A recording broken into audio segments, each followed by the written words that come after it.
My deep appreciation of theater history was instilled in me by Tom Empey, a college mentor to me and hundreds of others. While teaching Greek theater terms, he would grab the fabric of his slacks and say, "You see these pants? Euripides Eumenides," making light of content that could be considered rather dry and stuffy, while still maintaining respect for the art, which is what I want to do with this podcast. For each episode, I invite a guest from the many paths my theater career has taken me down. I give my guest no idea what we'll be talking about, but they know we're going to find an outrageous story about theater history and perhaps get a better understanding about why we're still doing it after all these years. So welcome to Euripides Eumenides, and I am your host, Aaron Odom. Apocalypse, I said, why you wanna show up now? Just when the heart of my life was getting good. I'll give you one more chance. Walk on out of the door, yeah. Get your ass to getting where the getting is good.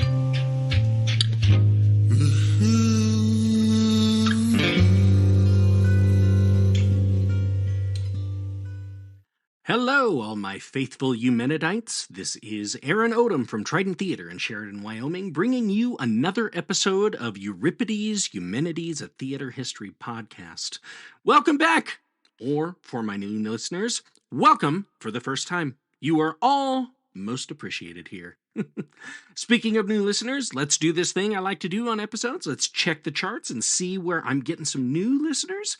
Hello to my new listeners in Maryland and Colorado. Hey, I'm pretty close to Colorado, so if anyone there would like to have me come down for a live in-person episode, I'd be glad to do it. Got a lot of friends down there who would make great guests. And just hit me up on my Instagram accounts for either Trident Theater or Euripides Eumenides. And Maryland, same offer goes to you. If you'd like to see me in person, I'm all about it. But internationally, hello to new listeners in Ireland and the Netherlands.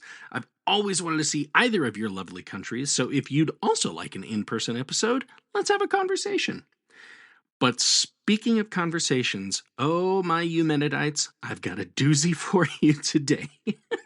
The topic for this episode was brought to me by my good friend Patrick Kossel, who was my guest for a truly cool episode on the creation of a role, episode 25, The Bottled Spider, in which we discussed the unparalleled performance of Richard III by the late actor Sir Tony Sher. But Patrick saw me at a rehearsal one night and was very eager to talk to me about a very juicy subject, which I stored away for just the right guest.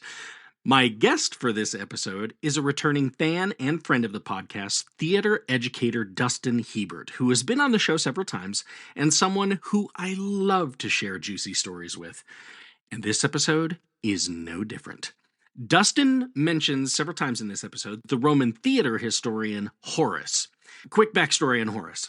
He tried to strictly define the art of theater in the Roman era to varying levels of success and failure, but overall, Horace maintained that theater exists to educate and to entertain, which I believe Dustin and I do quite well. So unless you are blindly listening without having seen the title of the topic on your preferred podcast provider, you'll probably understand just how juicy this is when I announce the title in just a moment. In any case, I certainly hope you enjoy this episode, Debbie Does Dallas, the musical.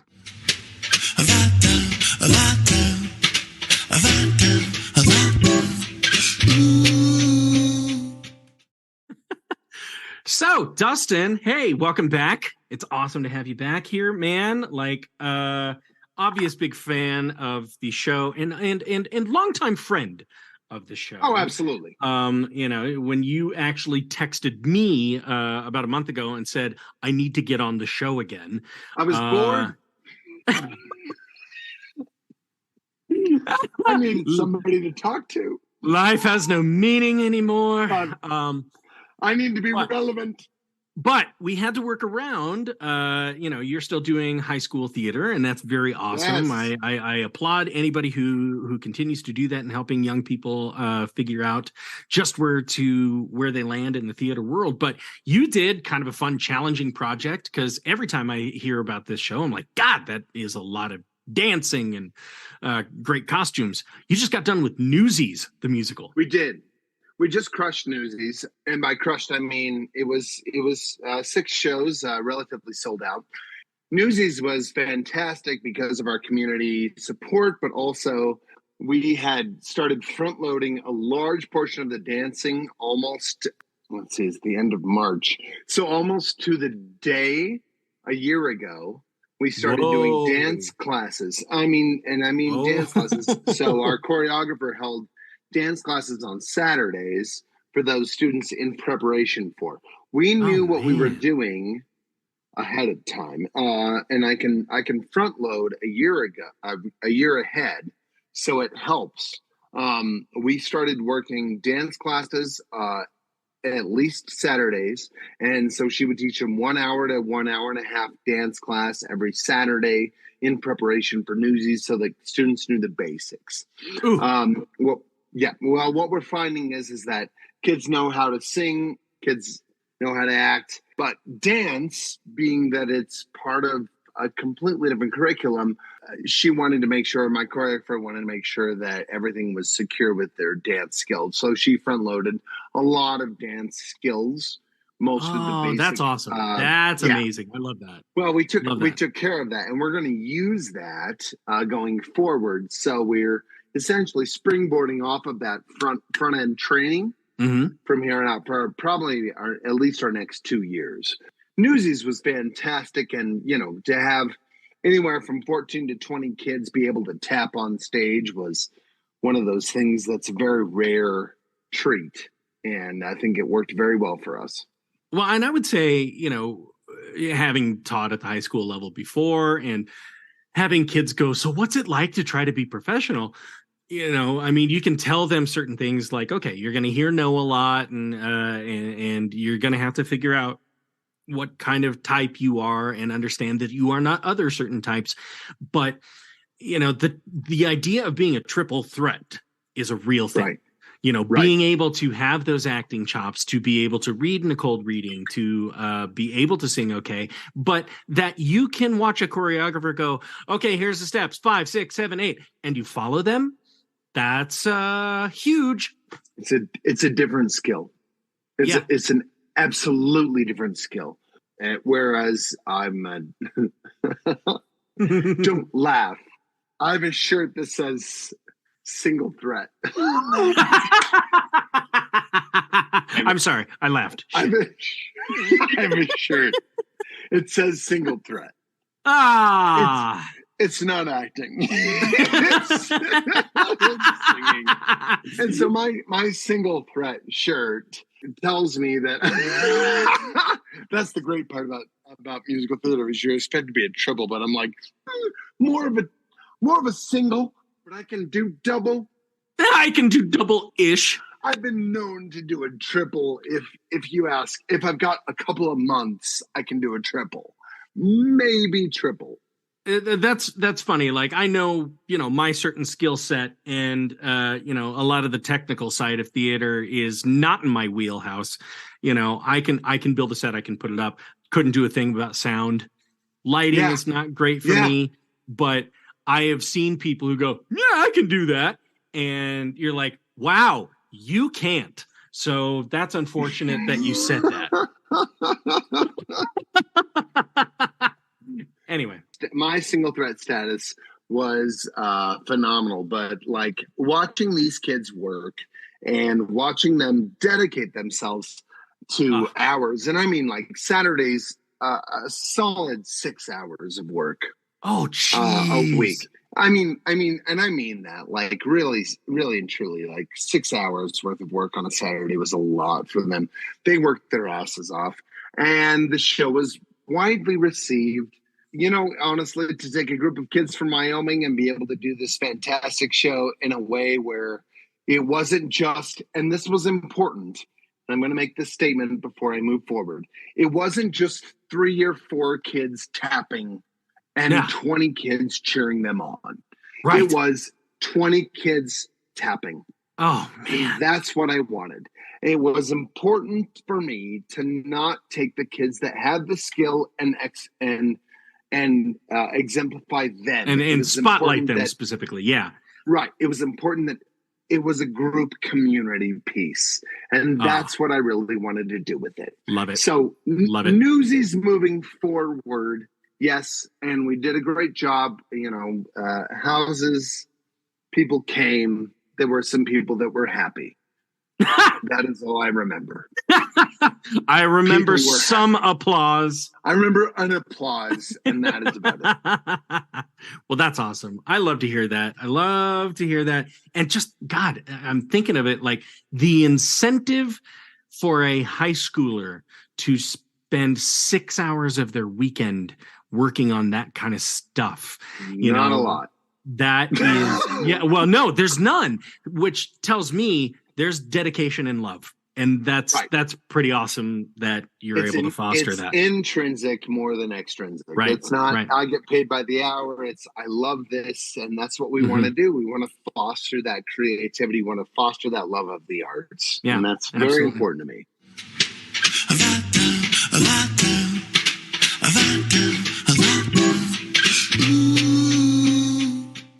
I'm going to go ahead and just dive right into it today, because I think we've led right up to it with talking about musicals and what people will go see. And, I usually like to start these with a question, Dustin, but I'm going to give you a challenge here. I like challenges. And this might be the point where any of your students who might be listening should probably stop listening. Go away. But anyway, I'm going to read a lyric from a musical for you. And I want to see if you have any clue what musical it might be from. Here we go. I'm a small town girl with a chance at the big time, and chances don't come easy. I'm going to give you 3 guesses. This is solid. That was a solid work. Because it could be several. Town girl. Hold on. I'm a small town girl with a chance at the big time, and chances don't come easy. Rock of Ages could possibly be a remake there, but it's not good. Look at just a small town girl. Right, so that's okay. Yeah. Okay, so that okay. So that's one guess, and you're wrong. No, I didn't say that. Oh, whoa, damn it! Whoa. Okay, wait. All right, fine. What you could pull from? Okay, fine. Okay, good. Yeah, so it's not Rock of Ages. Okay, we got that established. Sorry. Jukebox musical. Nope. Joel. Billy Joel? No. Okay, I'll complete that answer with is it Moving Out by Billy Joel? It is not. Okay, I'll take that. That's fine. Can you give me the lyric again, please? You want to hear it again? Okay. I'm a small town girl with a chance at the big time, and chances don't come easy. Is it something from that's like At this point, my listeners are Googling and they're screaming. I'm moving forward. Beetlejuice? No, it's not Beetlejuice. That's 2. I'm a small town girl. And what's the last part of it? With a chance at the big time, and chances don't come easy. I don't have it. You don't have it? Okay. All right. Well, tell you what, it is kind of a stretch, and that's going to come into play later as well. Anyway, after thinking over many possible contenders for a topic for us today, one of the most prolific titles from the annals of the adult film industry came to the fore. Debbie Does Dallas. Late 70s, early 80s. Late 70s, yeah, okay. Yep. Okay. Now, just to familiarize the audience with the story, and since obviously neither you nor I have seen the film, obviously, here's a great quote I found online summarizing the plot of the film. The plot of the film is very simple. Texas high school cheerleader Debbie Benton wants to go to Dallas to be a cheerleader, but she has no money at all. So her friends decide to help her by working in stores and, of course, having sex with men. Time out. Oh, time out. Does this musical take place in Texas? Yep. You may continue. Here's the rest of the quote. Yes. Okay. So, like I said, working in stores and, of course, having sex with men. That's it. That's the whole plot of the film. We have no idea that Debbie and her friends raise enough money to go to Dallas or not. But one thing's for sure, we enjoy watching the comedy bits and memorable sex scenes for sure. End quote. Debbie Does Dallas. So, unfortunately, despite gaining cult status through the 70s and 80s, none of the performers of Debbie Does Dallas rose to fame, as did some of their counterparts. The blogger who wrote that very succinct review mentioned that two of his favorite performers were Arcadia Lake and Bambi Woods, who played the title role. What a name. Uh-huh. The rumors about Arcadia Lake all seem to center around her dying of a drug overdose in the early 90s, but some conspiracy theorists out there suggest that she faked her own death to live a normal life. Couple of things. Uh-huh. I love this. Because if there's nothing that screams I'm looking for a bridge connection between theater and smut. It's Debbie Does Dallas, which it's a very clear. It's a bullet train between the two of them. Boom! It's not smack. No. Mm-hmm. Yeah, I mean it's just. I love how theater always pushes for the deviant approach as much as humanly possible. I mean, it just pushes buttons. And you know what we should do? I just want to be the producer in the room. Smoke-filled room, large aviator sunglasses, lots of chest hair, low-cut shirts. Yeah, Odom, you'd be there. You'd have at least 3 buttons down, chest hair flowing. And we'd be in a smoke-filled room, scotch, lots of lapels going, you know what we should do? Let's do Debbie Does Dallas on the musical theater stage. And then you have 10 yes men at the table all going, Debbie Does Dallas. Debbie could do anything and I'd watch it. Debbie could do anything. If you film it right. So I'm going to get back to Bambi Woods, because there's also a little interesting conspiracy theory here. As far as Bambi Woods is concerned, while her name is immortalized as the first performer to play Debbie, the rumors about Bambi all seem to end in mystery. But it is suggested that she slipped away from the adult film industry and became a homemaker in West Des Moines, Iowa. I don't believe it. No. Now, look, I spent the last 2 years of my undergrad career at Pepperdine University in Malibu, California. Okay? And I remember running into celebrities at the grocery store or the pharmacy because, well, that's where they lived. You know, you're like, oh, I just saw you on Scrubs. Oh, wow. Okay, cool. Interesting. All right. Zach Braff? No, it's John C. McGinley. John C. McGinley. That is phenomenal. I was in the produce section and I stood up and turned to my right, and there's Pamela Anderson in the same produce section as me. And I just have to think, like, is there somebody out there in West Des Moines, Iowa that went to the local Walmart and they're in the sporting goods section and they look up and they go, oh my God, it's Bambi.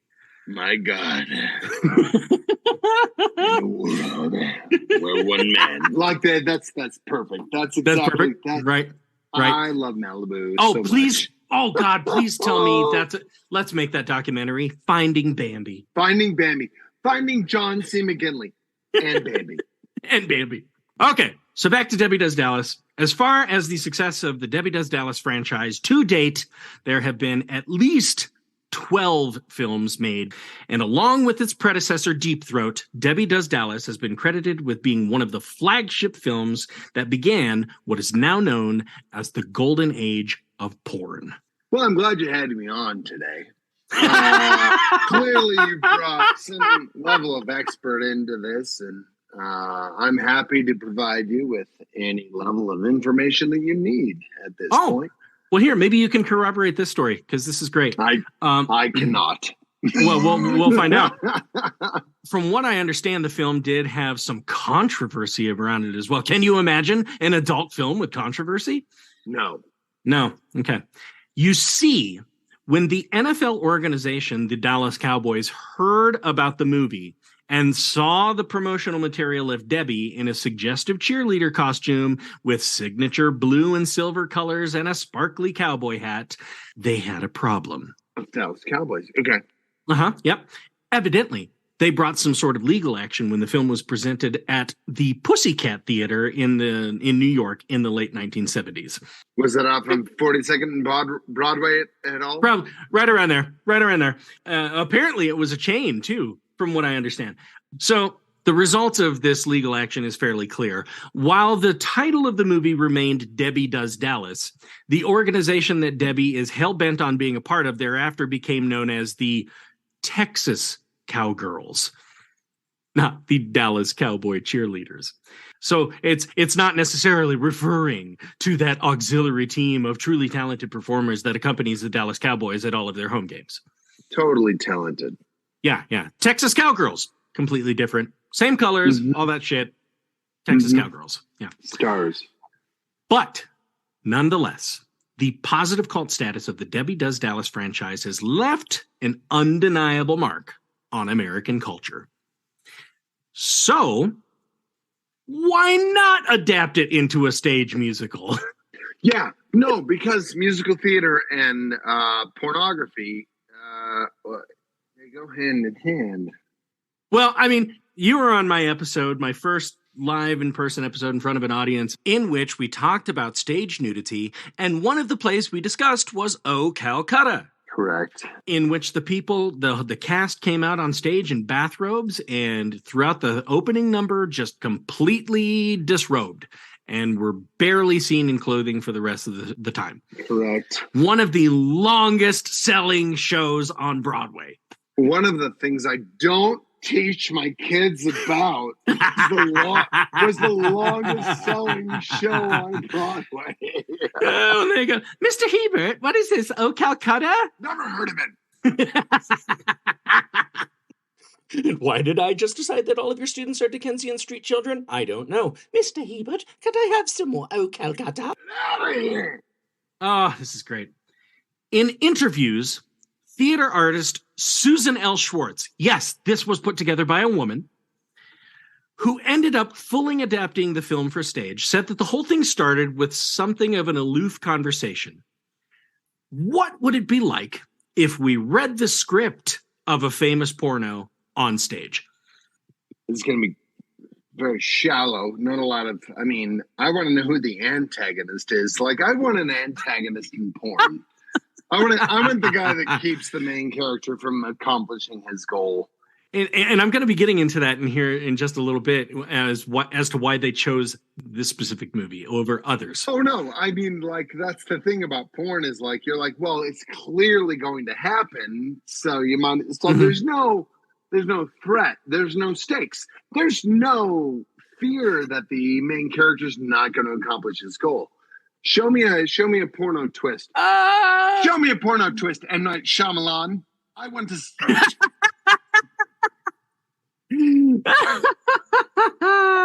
You thought you were having sex with your boss when really it was your mailman. Bum, bum, bum. And she's wearing a yellow coat. Yeah. Now, research for the stage adaptation came out of some truly unusual moments. For example, as described by Susan Schwartz in this quote, there were some difficulties in finding the collected oeuvre of the Debbie Does franchise. Quote, I went to the video store and I couldn't find them. So I had to go up to the guy and I said, hi, do you have Debbie Does Dallas? And he smirked and I said, no. It's for an off Broadway show that I'm doing. And he goes, sure it is. Yeah, because judgment in porn only came about in the last 2,000 years, but that's fine. And I can only assume that he just went, sure it is. Sure. Here's the back room, pulls back the curtain. There's the library. Schwartz also mentioned in interviews that in the early 2000s, porn had become fairly ubiquitous, thanks to the internet, and titles like Debbie Does Dallas were almost reaching legendary status. So in order to effectively parody the genre, Schwartz actually watched several adult films from that time period, but all of them ended rather darkly, as though there was some sort of antagonist and the women were really, kind of unfortunately victimized. Yeah, because that's what makes good drama. Yeah. Yeah, you set up danger. Right. Yeah, we need to feel something. We can't just we've got to feel fear. because in porn, we care about a character arc. Because when I am sitting in a theater with 45 other men spaced about. Hypothetically, when you're sitting, he's not. Hypothetically, no. He's not actually when he's sitting. He's just hypothetically speaking. But when the woman who I've seen naked several times and had sex several times gets her heart broken, I feel I can't even say it with a straight face. You can't. You can't. Oh, because it's so emotionally wrenching. But check this out. This is what Schwartz said about why she picked it. She stated that Debbie Does Dallas consistently maintained its innocence, particularly in the constant proclamation from its female characters, "We're good girls." Schwartz said, "I thought it was the most palatable porn." What is palatable porn?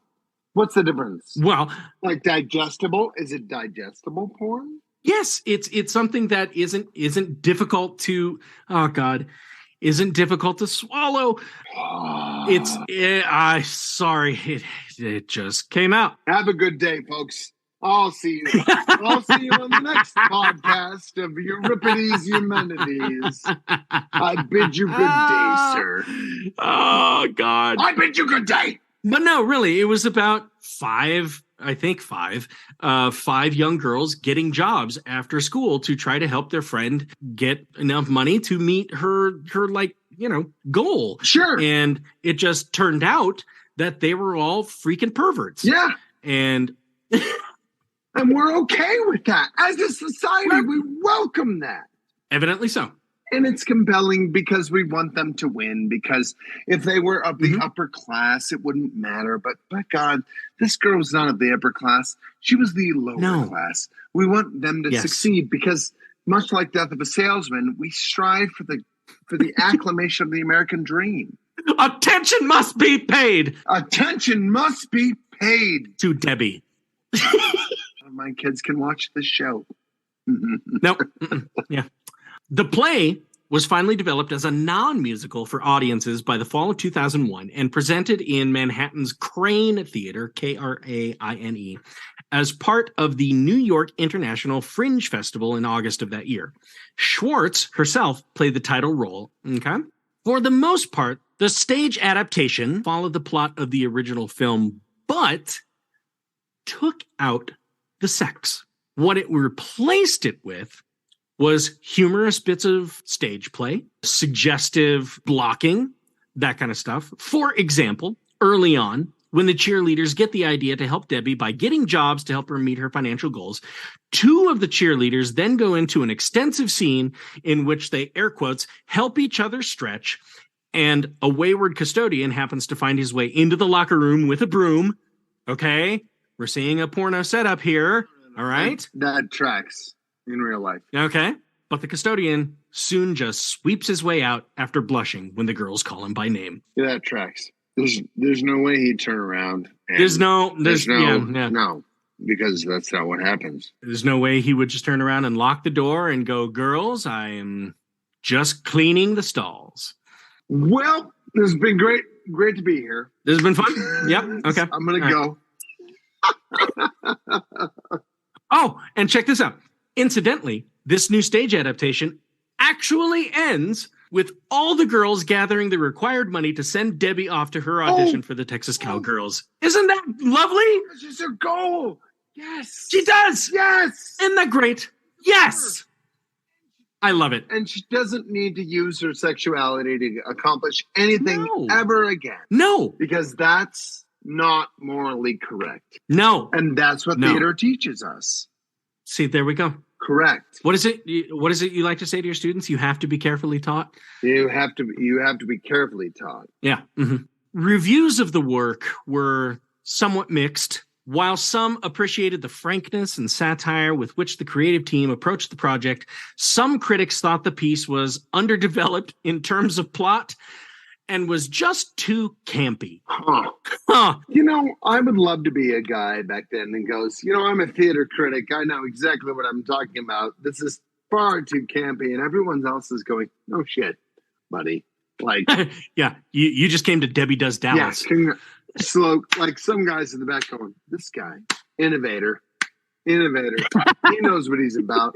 He knows what he's doing. There were also just a small group of patrons who were apparently disappointed by the play's only nudity that was one bare male backside, except I think in this original version, I'm going to talk about it in a minute, Debbie does flash her chest for a small, brief moment.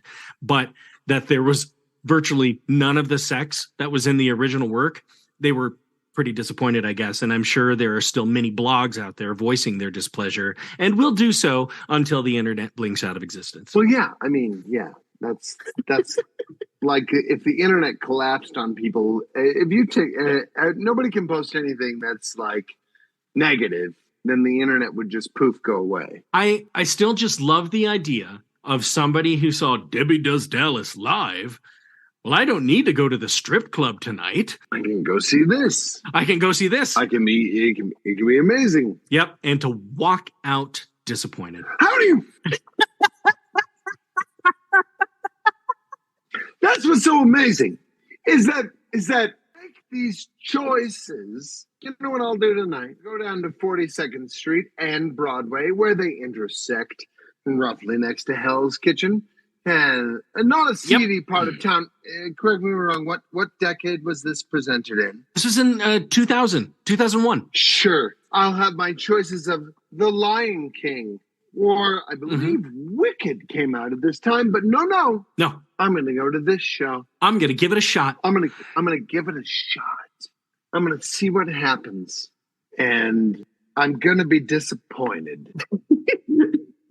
And how do you, as a theater patron, when people go, so what did you think of the show? It just, there was a lot lacking. Maybe they wanted that little titch of spectacle. Just a little fourth wall break. Well, check this out.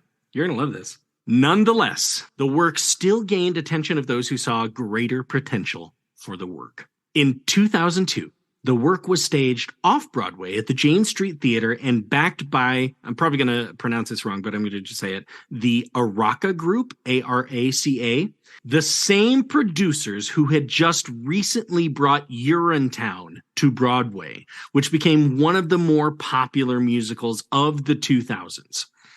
Okay, yeah. Okay. So after seeing Debbie Does Dallas at the Fringe Festival, they were the ones who further conceived of the work as a musical and assembled a fantastic team to create a wide range of tunes for the soundtrack, from upbeat synthesized pop songs to heartfelt ballads to pseudo-suggestive love songs to extremely suggestive dance rags, all meant to satirize the 70s adult film genre as though the plot was to be told seriously. Well, they've got the Araca Group. They've got like a couple pinky fingers in Wicked too. Oh, that's right. Yeah. The Araca Group is they like their listen, baby. They like their money. They'll do what they need to do to get their money. But I love the idea that they will take a chance. Oh yeah, it's fair. I don't know that it's fairly rare, but it sounds rare that you have a producer who will go see something off Broadway and go, this might be just quirky enough to make it. For the listeners, keep in mind, we're talking about post 1999, post 2000 Broadway. All of these guys are, how do I say this correctly? Gathering their defenses against Disney. Yeah. Right. So Disney rolls in with Beauty and the Beast in 1994, and it picks up Lion King, and it's like, what we should do? Deep drag of cigarette, or I apologize. How about a Diet Coke? Sure. This is Disney we're talking about. Deep drag of Diet Coke, sip. Let's take them all out. And the Araca Group, they're the ones that are like, well, we got to get it in part of this. So they pick up Wicked. They pick up like, Urinetown. Urinetown was huge. Urinetown, Wicked, Wedding Singer. Oh yeah, another one that they picked up, And like, Damn. but the Araka group picked up everything that was not Disney. Yes. Oh, that's Rock of Ages. That's like Mhm. Lend Me a Tenor. That's like Hairspray wasn't Disney. All these groups that were like, there was Disney, which is their full catalog here, and then Araka groups like, let's pick up some pieces that push the boundaries just a little bit, because Disney wasn't ready to push boundaries yet. No. I understand it was a really difficult thing for them to make Deadpool 3 an R-rated movie. Yeah, as they're bathing in their bathtubs of money, in their whirlpools of money. You know what? Maybe we shouldn't do this R-rated. Can you pass me $100 bill? I have to wipe my nose. I have to blow my nose on this $100 bill.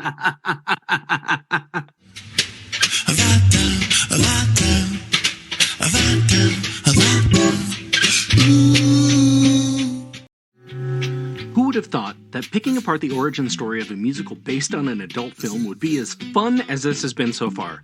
Okay, who am I kidding? Pardon the pun, but this was low-hanging fruit. But the conversation this leads to is actually quite salient and very introspective for anyone who might be considering what shows to put in their season. So keep listening. Somehow we actually get into a really cool, deep discussion about truth on stage and honesty with ourselves as performers. But before I forget, feel free to reach out to Trident and Euripides Humanities on Instagram. As I've mentioned in prior episodes, I'm putting out reels on the Euripides Humanities page with content that was not discussed in the episodes. Plus, I'm starting some fun throwback reels for you to get even more out of the episodes. But let's get back to Debbie Does Dallas, the musical. The new creative team also brought in director Erica Schmidt, who made several changes to the piece, which, in my opinion, made the whole concept even better. For example, while, like I said earlier, there was one flash of Debbie being topless in the Fringe version, this was totally eliminated from the off-Broadway version. Schmidt's reasoning? Quote, I'm playing with the audience's expectations. They think they'll see naked women, and all they get to see is a man's rear end. End quote. Yeah, they don't care. I mean, a butt's a butt. Like, Right, but you're going to see Debbie Does Dallas. You're going to see that. And when you completely remove the sex from a stage adaptation of my source material was a porno movie. Yes, but does Debbie really do? Does she do all of Dallas? Is the population fulfilled by the end of it? I guess part of me goes, if you're going to try to manipulate the audience that much, then it's not about the story. It's about the director's approach to the audience. I don't know. But listen, I'm just a simple country lawyer. I'm just a simple country theater teacher. I don't really know what I'm talking about, but okay, Atticus. Yeah, right. Thank you. It does seem a little bit manipulative when it comes to the idea where you entice people to come in for a thing, and then it's almost a bait and switch. Well, I want to get into this by the end of this episode because I think it does speak a little bit more to playing to your audience, understanding your audience. Yes. But also having faith in your show that you can do this thing without having to rely upon the seedier sides of the source material and help these people understand, look, we're just doing a parody of this so you can understand why we are satirizing it. I like that. Yeah. Okay. No, I get it. All right. 100%. Okay. All right. So check this out. This might make your jaw hit the floor. Furthermore, the production team was able to cast Sherry Renee Scott in the title role. Okay. That's a big deal. That's a big deal in the 2000s. Very big deal. And to my listeners, if that name sounds familiar, you might recognize that name as the actor who portrayed Kathy in the original production of Jason Robert Brown's Last 5 Years, but at that time had most recently been seen on Broadway in Aida. Right. And after Debbie Does Dallas, Scott was featured in the original Broadway productions of Dirty Rotten Scoundrels and The Little Mermaid in the role of Ursula. Ursula, yeah. She was big. But also, cast. That was the cast album of Jason Robert Brown's Last 5 Years. Which, Yes. Yeah. which to nerds, theatrical nerds from the early 2000s, that was their imprint of how Last 5 Years should be done. Right. And so Sherwin and Scott was a very big deal when it came to how things need to be like imprinted. Because Jason Robert Brown, he's not part of this, but he did a very impressionable version of relationships through Last 5 years. Yes. So yes. Yeah. And what, 2 people in the cast. Correct. But yes, I won't forget that belt. But yeah. So I don't know. Who knows? Maybe Debbie Does Dallas helped Scott get those later roles. Maybe not. I'd like to think it had something to do with it. Anyway, from all accounts, the stage was made to look like a cabaret, even featuring a silver pole for dancing at one end of the stage. And there were plenty of nods to the sexual nature of the source material without being overt. For example, at one point, Debbie imagines meeting the character Mr. Big, who has sent her the invitation for the audition. Mr. Big is not really seen completely at first, but when Debbie asks why he's called Mr. Big, he presents himself fully on stage and says, "I don't know," and proceeds to laugh for several seconds while the audience gets a good look at the long phallus-shaped object running down his thigh in his very tight jeans. Okay. He then exits the stage. And proceeds to get paid a lot of money. Why are you called Mr. Big? I don't know. Dong. I guess is what I do. It must be because of my big hat. The off-Broadway version saw much better reviews, and I'd like to read you some excerpts from them right now. From Talkin' Broadway, nothing can disguise the fact that this is a one-joke show. Most of the fun comes from waiting to see how the sex acts, obviously excised from the original source, will be presented on stage. The answer, tamely, if occasionally suggestively. And the dialogue, taken almost entirely from the movie, allows the show's cast to parody both the content and the presentation of the words spoken in pornographic films. Huh. Mm-hmm. They created a situation where the dialogue is more important than the nudity. Mm-hmm. The problem is, Odom, is that this creates a very delicate moment for me where we talk about in pornographic films, how much do we skip? Yeah. And how important the dialogue is. Wait, how did she get there? It doesn't matter.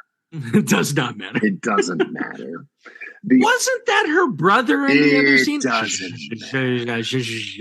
The arc of the story is not as important as the last 5 minutes. But the important aspect of what you're talking about here is that they're trying to make the story more important.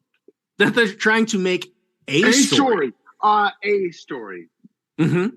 Some importance of the story. Yep. Here's a review from the New York Times. The new off-Broadway musical version opening on Tuesday at the Jane Street Theater must be the most unlikely Debbie yet. Its nudity consists of one bare male bottom. There is no cursing, and its sex scenes are only slightly more raunchy than what happens to appear on network television. Huh. Finally, porn you can take your grandmother to. Huh. Acceptable pornography. Oh, Grandma, you're going to love this. Oh, Grandma, you're on your deathbed. You don't you don't care really what people think. You might like this. I don't know.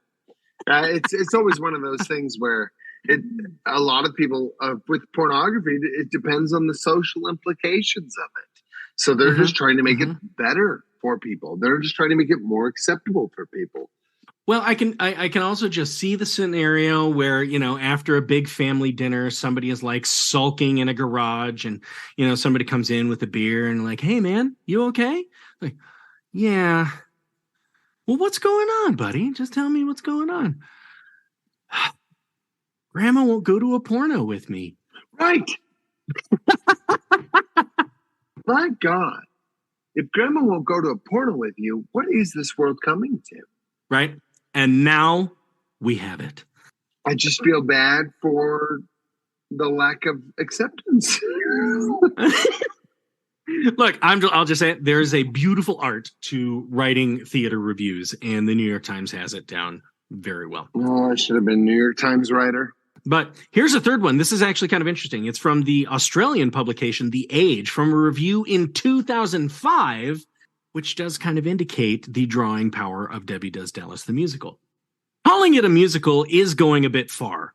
It is closer to an extended review skit, a scrappy, smutty spoof of a porn movie that strips out the hardcore, replacing it with musical numbers suggestive of the acts taking place. The plot and dialogue that remain are, to say the least, flaccid. Really? That's a really good word choice. Slow clap. You know what would be suggestive in this review? Is if I use the word flaccid. But it still was reproduced in 2005, which I thought was interesting. But here we go. In comparing the two versions, there seems to be something of a growing up period that came as a result of the producers hiring a full new creative team to give the piece something of an overhaul.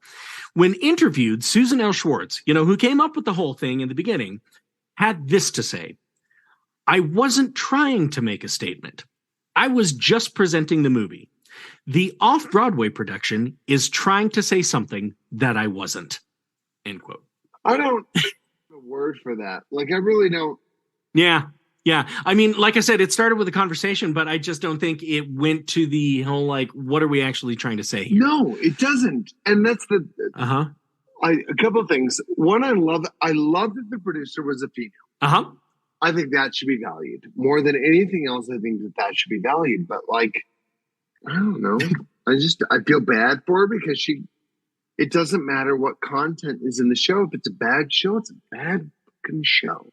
Well, and I think I think that original version, really what they did, very similar to one of my favorite podcasts that's ever been out there and has a huge following now. My Dad Wrote a Porno. Yeah. Ooh, I've never heard of that. Me either. But what they're doing is they're taking the script and just reading it as though it's serious. Right. And that's what Schwartz did in that original production. Right. Let's just read it for the comedic value and try to parody it as much as we can by removing the sex, but making something suggestive. It's not enough though. And that's the problem. It's just not enough. But this is why I think the Araka group came in and saw something. Right. But the Araka group, Debbie Does Dallas would not be, how do I phrase this? I'm going to say this, and it's fine. And I, again, appreciate you having me on. Debbie Does Dallas would not be as effective as a musical genre type, if not the dichotomy and juxtaposition of Disney shoving their perfect ending, perfect world shit in there. She provided, that at the time period, they could see the way the world was turning. They could see that theater, as much as they didn't want to, Horace was like, well, theater was meant for purely entertainment. They wanted some level of like, no, there's instruction here too. But also, it's not just your entertainment. It's not just your perfect ending. There are multitudinals of entertainment that are supposed to be here. And I get what they were doing. The problem is they just were not as lucrative as the Disney industry. And of course, that's a huge tourist trade. I mean, I've mentioned it on the last several episodes. And people who are going to Broadway have just a certain budget, and they're going to see just a few shows that they are fairly certain they are going to enjoy. Yes. They may not take a chance on something like a Debbie Does Dallas. But on the other hand, Debbie Does Dallas might not be for that Broadway crowd. It might be for that eccentric off-Broadway group. And it's just another smaller revenue stream for the Araka group to have and maybe see, is this town going to accept this if we actually go a little further? Correct. So, that being said, I can't wait to see your reaction to these next two quotes. Go. So, when the Araka Group took over and hired Erica Schmidt as a director, she had this to say about her vision for Debbie Does Dallas. It's the American story of pulling yourself up by the bootstraps. The question is, if Debbie gives up her virginity in order to go to Dallas, will it be worth it? Yes. Do the ends justify the means? Yes. Ideally, the audience will have a great time, but it will also be left thinking about that. And God damn.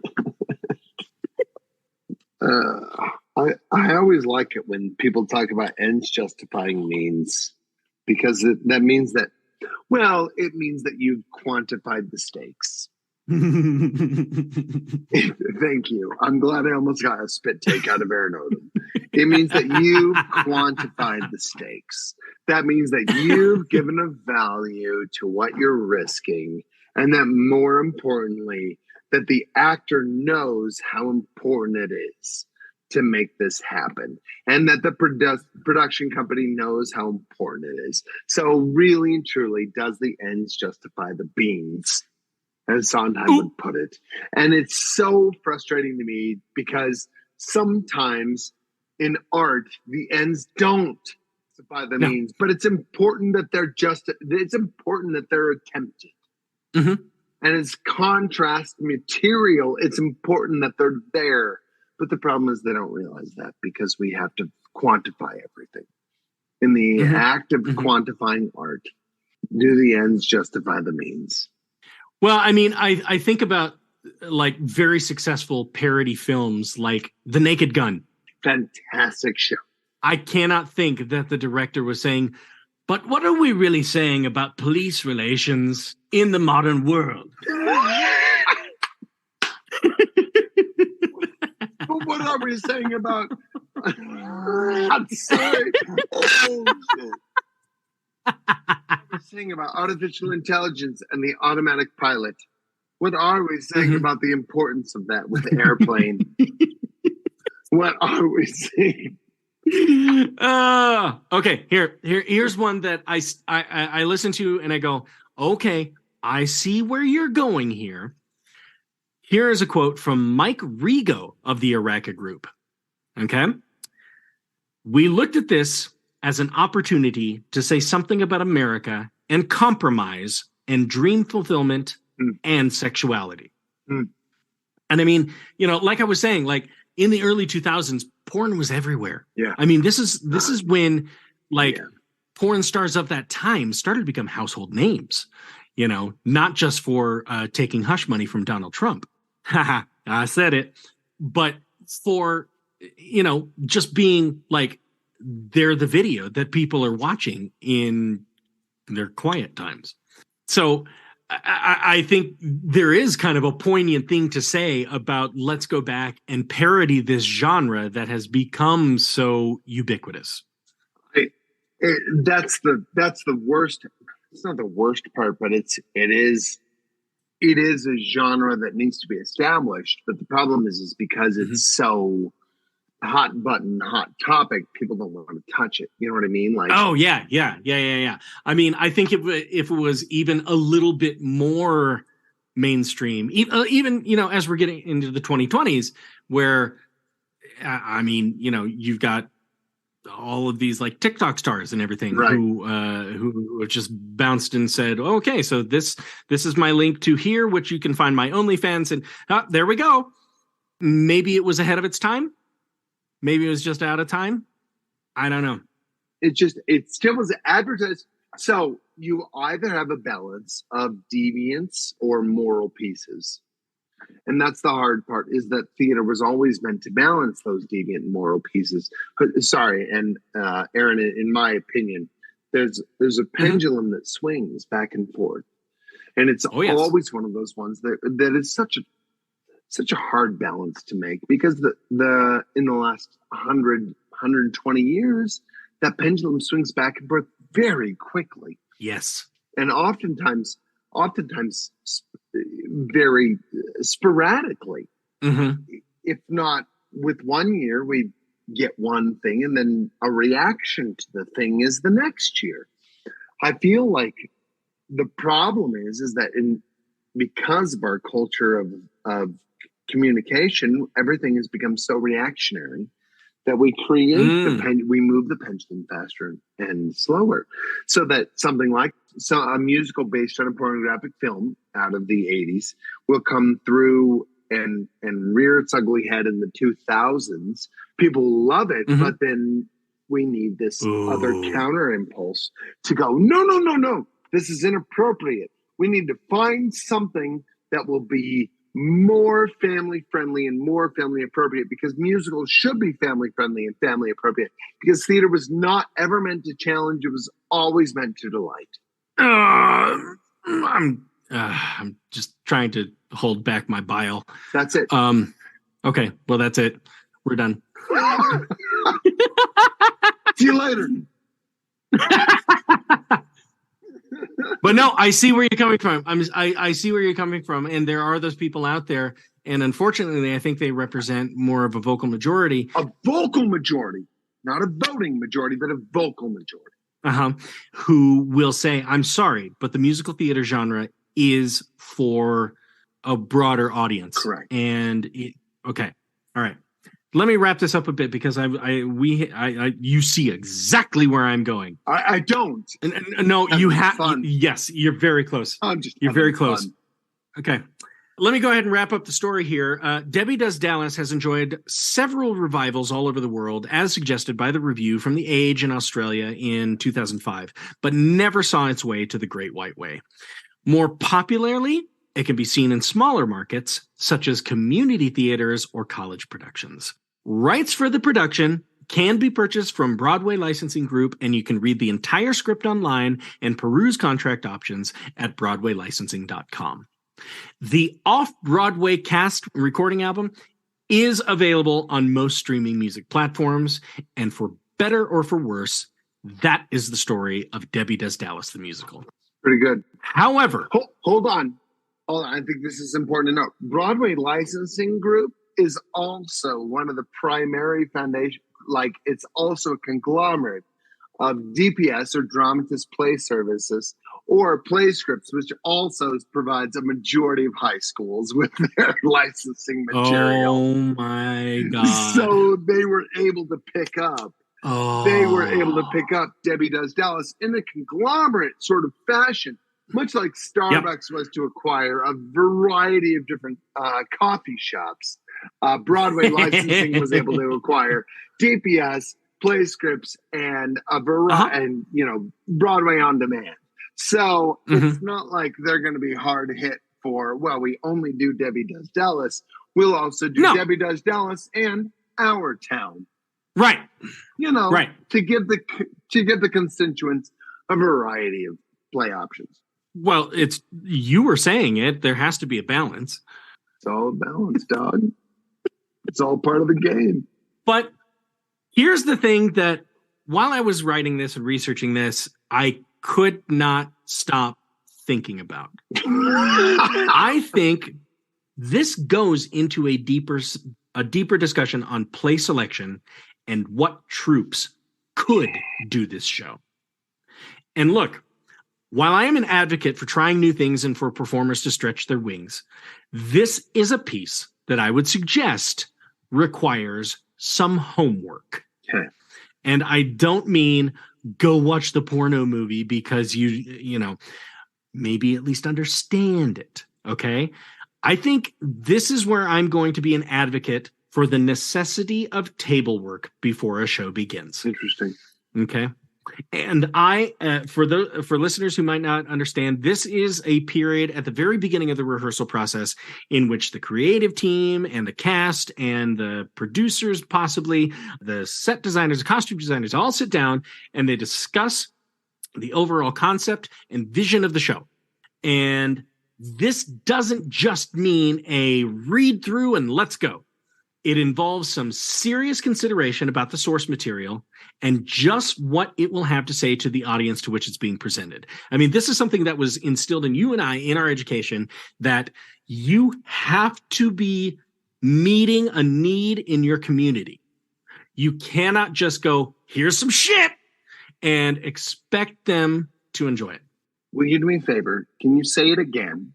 But can you substitute Debbie Does Dallas with Joseph and the Technical Dreamcoat? Another show that requires its homework. If you don't understand the actual story of the Bible that you are telling, you're just going, I'm doing this because of Jesus. It's manipulative. Yes.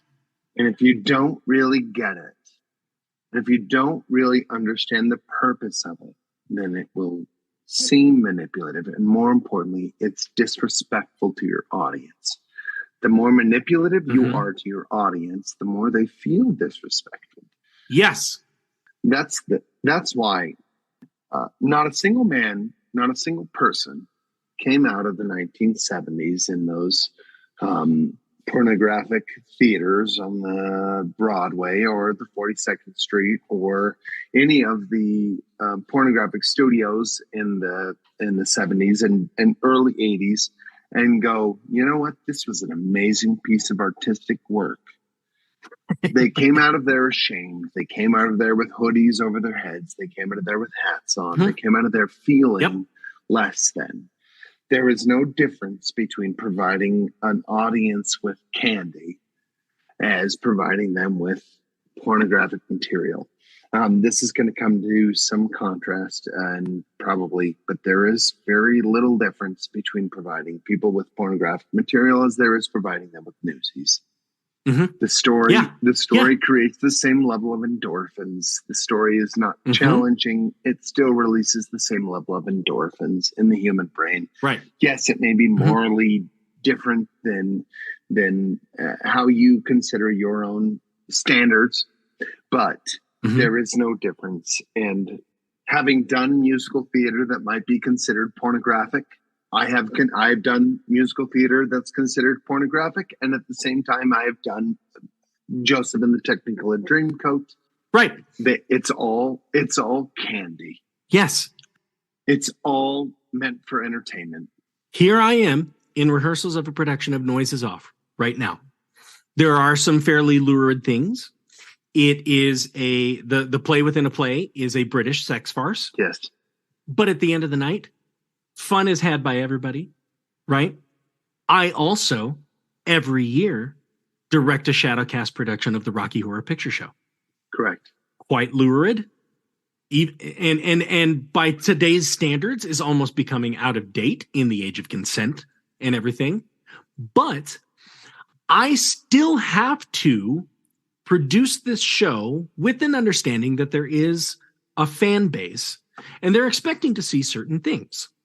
Now, whether or not we actually have, nude characters on stage or simulated sex scenes, I choose to go away from that. I choose to do things like just having people be body positive and enjoy themselves and be the sexiest versions of themselves that they can see themselves being. Correct. Which I'm like, that's what that show to me is about, because it shows the audience this is what you can also be to yourself. So there is a level of understanding there that we have to look at that and go, okay, so what does it mean to try to build yourself up to the point where you are seeing yourself as actually attractive and maybe somewhat attractive to be put on stage? Okay. So let me get into my Debbie Does Dallas research here a little bit. Andra, the woman who walks beside me, she and I heard about this show and kind of wanted to see what the musical was all about. And by the way, listeners, if you get onto YouTube and you want to watch items on Debbie Does Dallas, I'm just warning you that some of the content could get you in trouble on public computers, and I would strongly caution you to make sure that you include the word musical in your search. Okay? Now, that being said, Andrew and I did see a trailer for the original film on YouTube, and it had a card that was presented several times, scene missing, as well it probably should have. But here's the thing, Dustin. We only found one version that we had a good time with, which was presented by a cabaret and drag company out of San Francisco. A company which may be more familiar with not only this type of suggestive content, but also how to present it and make it palatable. But you went through YouTube. You did all your because everything's on YouTube nowadays. Like nobody gives a shit about rights. Sorry, whoever rights organizations are looking at this hashtag Disney. Nobody cares. If you Google a Disney show, it's on there. It's on YouTube. You can go after the people. Yep. Everything's on there. Yeah. But here's the other thing. I said we saw that one version, and we had a really good time with it. It was very fun because they understood how to do camp. They also understood how to do camp innocence very, very well. But many of the other versions that we saw did not seem to have the understanding of the show they were undertaking. It was as if they thought that by putting a funny and air quotes naughty script in front of the audience, sure, they would magically get a campy piece that could be universally enjoyable and allow them to wear little skimpy clothing and just be on stage in front of people. I guarantee you they will put Debbie Does Dallas next to something else. They will counterbalance this show. Nobody will just do this show. They will always do Debbie Does Dallas and something else because it's always about balance. They can't just provide their audiences with one avenue. That this will be a moment in a season or a brief 1 week interlude between Cats and Brigadoon. It will be right. Okay. It will never be its own thing. It will never be a tour. It will never be a moment that people celebrate on its own. It will always be this hey, come see Joseph in the Technicolor Dreamcoat and Andrew Lloyd Webber's Phantom of the Opera.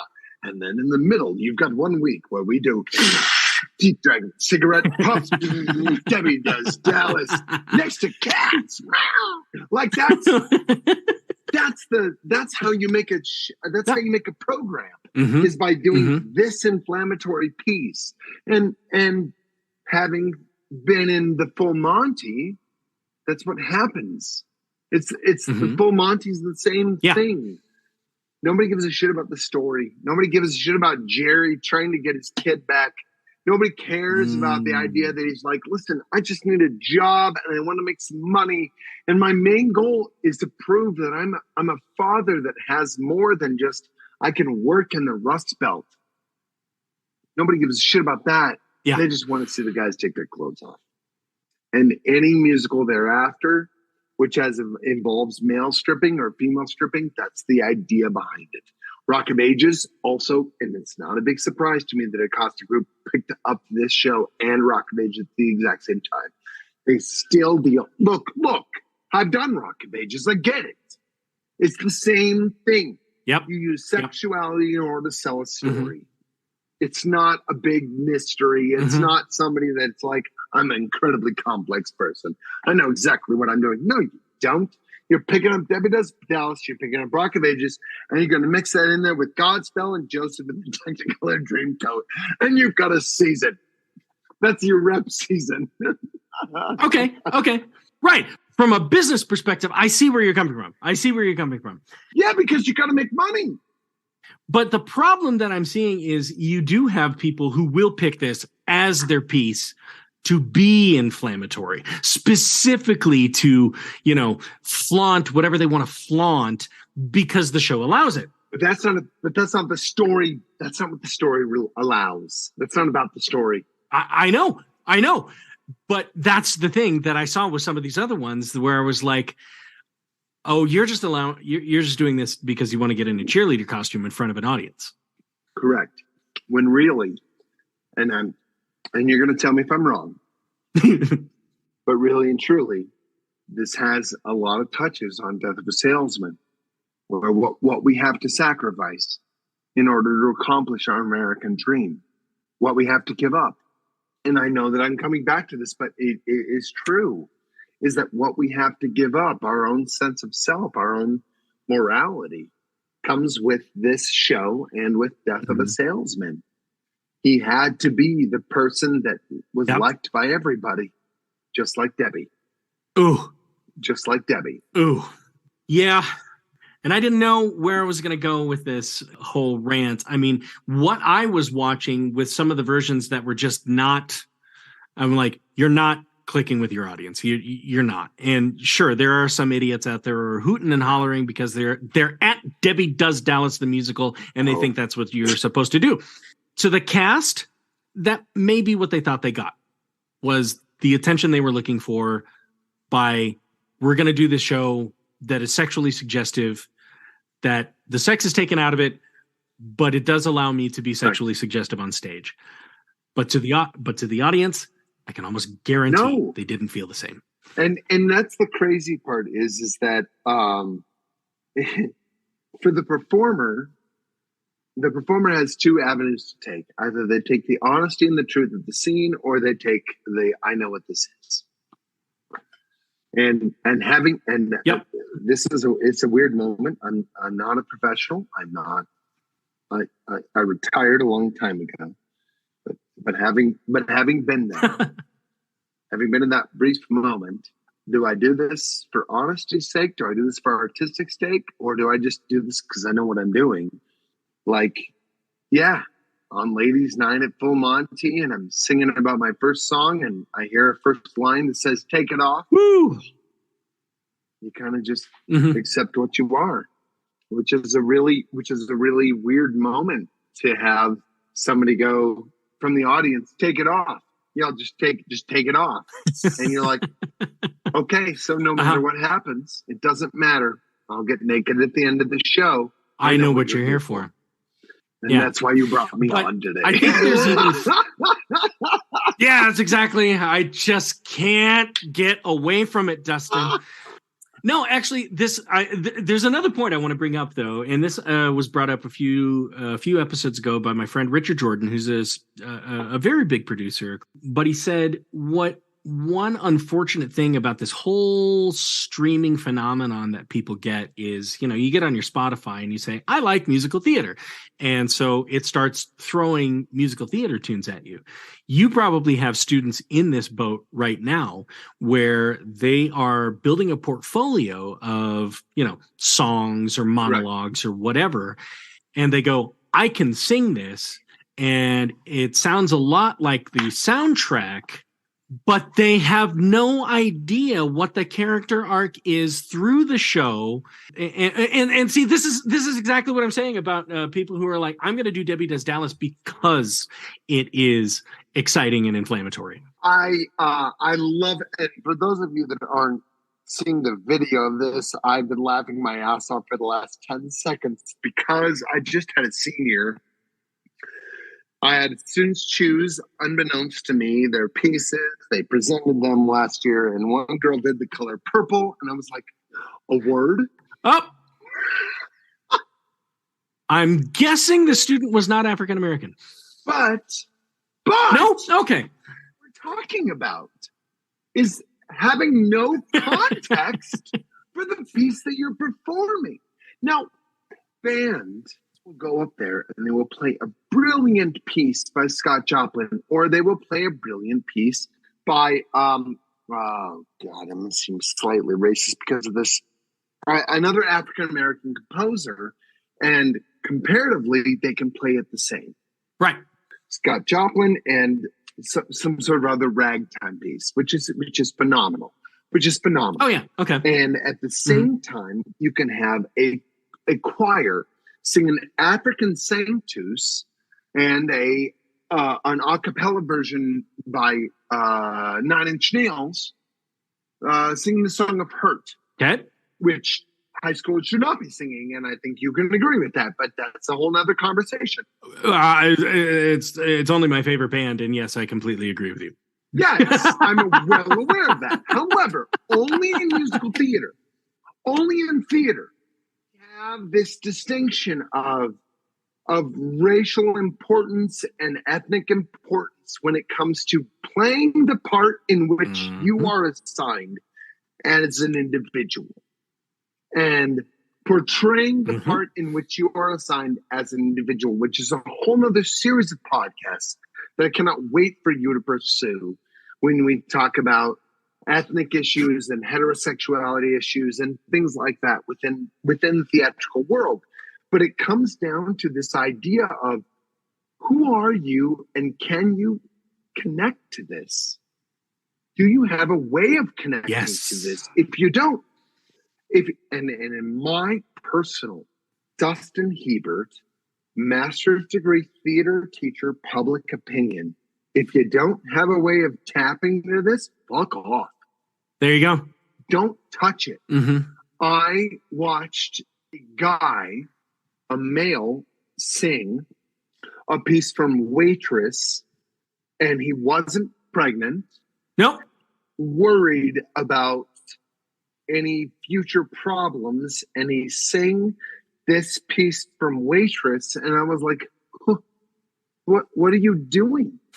You're taking a segment from a story and you're ruining it because you don't know what's happening. Mm-hmm. And that's the difference between singing and playing music and theatrical arts, is that we're required to be there. We're required to be present when the person's feeling what they're feeling. And if we can't feel that, we shouldn't be there. And that's okay. And that's okay for doing that. Yeah. Yeah. But I think going to it, my final ultimate point with it is, look, somebody conceived of Debbie Does Dallas the musical. It is now available for public consumption. You can buy the rights and you can put it on for your audience. Yeah. But if it don't fit, it don't fit.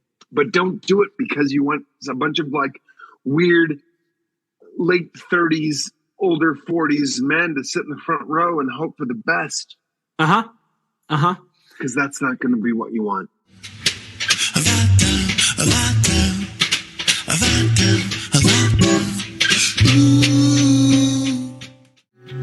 Told you we'd have a fascinating conversation. I think Horace would be pleased. But also, I hope that we certainly haven't offended anyone with our discussion. Rather, I hope it has inspired many performers listening to be honest with themselves and not necessarily degrading to yourself. On one hand, look, if you're going to do a King Lear and you don't have a King Lear, maybe don't do a King Lear. But on the other hand, regarding honesty in performance, one of my favorite quotes about performance comes from modern dance pioneer Martha Graham. There is only one of you in all of time. This expression is unique. If you block it, it will never exist through any other medium and it will be lost. I hope to see you again in another 2 weeks, and I will see you at intermission.